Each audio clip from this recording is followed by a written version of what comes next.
तो हेलो दोस्तों, जो पीएफ का चेंजमेंट है वो आपके लिए बहुत अहम जानकारी होने वाली ही है, इसलिए पूरी जानकारी को ध्यान से पढ़िएगा और देखिएगा, क्योंकि ये चूक आपकी बड़ी चूक हो सकती है। इसलिए फटाफट ये जो 5 बदलाव हुए हैं, बहुत बड़े बदलाव हैं, इनको जान लीजिए, वरना आपका नुकसान हो सकता है अगर आप भी पीएफ धारक है तो।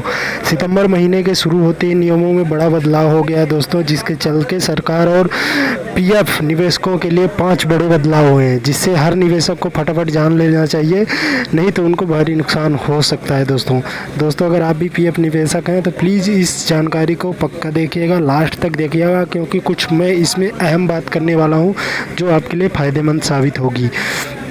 तो दोस्तों, जो है ये खबर है सुरक्षित निवेशक के लिए है। पब्लिक प्राइवेट फंड जो पीपीएफ होता है, ज़बरदस्त ऑप्शन है। पीपीएफ अकाउंट को किसी बैंक या पोस्ट ऑफिस में खोलकर आप कम इन्वेस्टमेंट से इसकी शुरुआत कर सकते हैं। यह सालाना न्यूनतम 500 रुपये होता है और अधिकतम 1.5 लाख रुपए तक आप जमा कर सकते हैं। एक साल में कम से कम 500 रुपये और ज़्यादा से ज़्यादा 1.5 लाख रुपए आप इसमें जमा करने का प्रावधान है।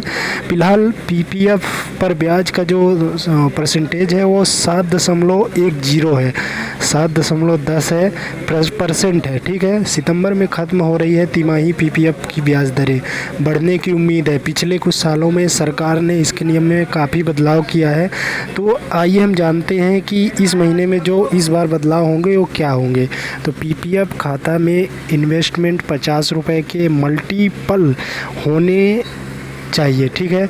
यदि राशि सालाना में कम से कम 500 रुपये से ज़्यादा जमा होनी चाहिए, तो पीपीएफ अकाउंट में आप पूरे फाइनेंशियल ईयर के दौरान 1.5 लाख तक जमा कर सकते हैं, ठीक है। इस पर ही आपको टैक्स छूट का फ़ायदा मिलता है। इसके अलावा महीने में एक बार पीपीएफ अकाउंट में पैसा जमा किया जा सकता है। लोन की ब्याज दर में कमी, पीपीएफ अकाउंट में मौजूद बैलेंस पर लोन भी लिया जा सकता है। पिछले दिनों इस ब्याज दरों पर 2% को घटाकर 1% कर दिया गया है, ठीक है। कर्ज की मूल राशि का भुगतान करने के बाद आपको 2 से ज़्यादा किस्तों में ब्याज चुकाना होगा। ब्याज की गणना हर महीने की पहली तारीख को होती है। मैच्योरिटी के बाद भी एक्टिव रहेगा खाता। पीपीएफ में 15 साल तक निवेश करने के बाद यदि आप इन्वेस्टमेंट के इच्छुक नहीं हैं तो आप अपने पीपीएफ अकाउंट को बिना निवेश के भी जारी रख सकते हैं। 15 साल पूरा होने के बाद इस अकाउंट में पैसे जमा करना ज़रूरी नहीं है। मैच्योरिटी के बाद आप पीपीएफ अकाउंट का विस्तार करने के ऑप्शन चुनने पर आप एक वित्तीय वर्ष में एक ही बार पैसा निकाल सकते हैं, ठीक है। समझ में आ गई बात। तो हम नेक्स्ट बात कर लेते हैं। फॉर्म ए ऐसे भरना है, ठीक है। पीपीएफ अकाउंट खुलवाने के लिए जो फॉर्म है, फॉर्म ए की जगह फॉर्म 1, ठीक है, यहाँ ध्यान दीजिएगा। फॉर्म ए की जगह फॉर्म 1 जमा करना होता है। 15 साल के बाद पीपीएफ खाते के विस्तार के लिए जमा के साथ मैच्योरिटी से 1 साल पहले, जो मैच्योरिटी मतलब आपका पूरा हो रहा है तो उससे 1 साल पहले फॉर्म एच की बजाय फॉर्म 4 में आवेदन करना होता है। इस जानकारी को ध्यान से देखिएगा दोस्तों, यही अहम होगी। पीपीएफ का जो लोन का नियम है, इसमें कैसे पा सकते हैं वो जान लीजिए। पीपीएफ अकाउंट पर लोन लेने का नियम यह है कि आवेदक की तारीख से, आवेदन की जो तारीख है उससे 2 साल पहले आपके खाते में टोटल जितना बैलेंस है उसका 25% तक आपको कर्ज मिल सकता है।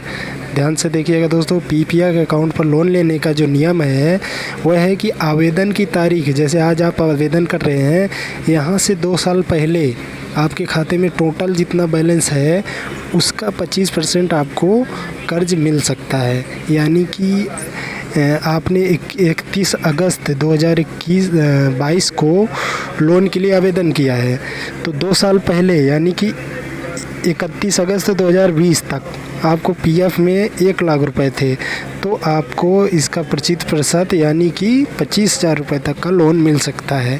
उम्मीद करता हूँ ये आपको पूरी जानकारी समझ में आ गई होगी। अगर कुछ भी छूटा है तो प्लीज़ कमेंट करके पूछ लीजिएगा, मैं वहाँ पर आपको इसके बारे में ज़रूर रिप्लाई करूँगा दोस्तों। मिलते हैं नेक्स्ट वीडियो नेक्स्ट टॉपिक के साथ, तब तक के लिए नमस्कार दोस्तों। चैनल को सब्सक्राइब करना और वीडियो को लाइक करना मत भूलिएगा, ताकि हम ऐसे अहम जानकारी आपके लिए लाता रहें।